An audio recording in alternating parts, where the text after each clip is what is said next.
badhaasnii fi beekamtiin Odaa Award saglaffaan.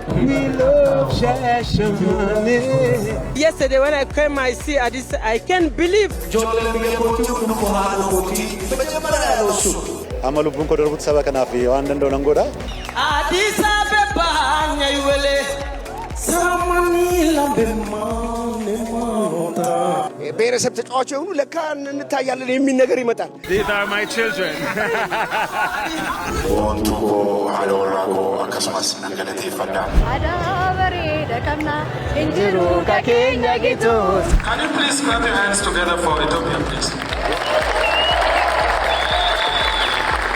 ፍቅሩን ጸጋውን አንድነቱን ሰጥቶን ሙዚቀኛም ነህ ድምጻዊም ነህ Alhamdulillah Arablalamina akatamo bilamari minyanda. Karri jannata yo obsite malesi imbanamo. All Africa is happy. What this type of awards can contribute for artists? These are my brothers. ሰው ሲያመሰግነኝ አይቻል Artiin waan guddaa qaba. Ga saba kanafi jechan qabu doreem nuti jaalala sanulaatu taharanu ge. Irreechatti kan argaa jira. Baay'ee nama gammachiisa. Awardin akkasitu baay'atani. Namni seenaa hojjete badee nafu. Are you involving in art? Warra biyya diigutuun ta'e warra biyya ijaaru ta'uu qabna. ወላይታን ሙዚቃ በጥበብ ገምዶ ያስተዋወቀ must be continued. Very nice, very beautiful.